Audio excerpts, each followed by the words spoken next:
All right, Bill, so what's the last golden nugget you want to share about slow speed maneuvering? Well, it's a technique that we call teardropping. We don't use this in the basic rider course, but it's something that motor officers use extensively in their day-to-day riding and in their motor officer skills competitions. It's an effective way to initiate low-speed U-turns. All right, so once we nail this, it's out to the streets? I promise, Jordan, we're almost there. All right.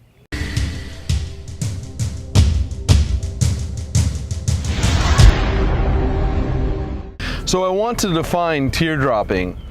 For low-speed maneuvering, it's essentially 2 consecutive turns. We initiate a turn of the handlebars away from the direction we want to go, and then we turn the handlebars into the turn in the direction that we want to go. So if we want to go left, first we turn right? Exactly. By turning in the opposite direction and then back into the turn, we destabilize the motorcycle. It gets the bike onto the edge of the tires so that the motorcycle can turn easier. Okay, what's the best way to practice that? The best way is in a private closed course area. You'll want to practice where there are no other vehicles around. You want to have lots of room and understand when we do turns, we're trying to get between 15 to 30 feet in our turns. Okay. The reason for that is the roads are often 9 to 15 feet wide. If we can make a turn within 30 feet, then we can make a turn on the street. Preferably though, we want to give ourselves room, so we'll want to get that turn down to about 24 feet, 20 if we can. Okay. All right, Bill, that makes perfect sense. So if we can do a 24-foot U-turn in a parking lot, we can do it on the street. That's exactly right. And you'll want to practice in a closed course because we're putting all the skills we've learned together. That includes our clutch, throttle, rear brake relationship, our counterweighting, and our teardropping.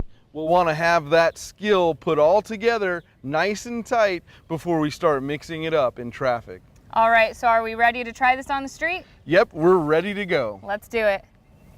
Notice how the rider is setting up on the outside, not all the way, giving him enough room so that he can teardrop for the turn.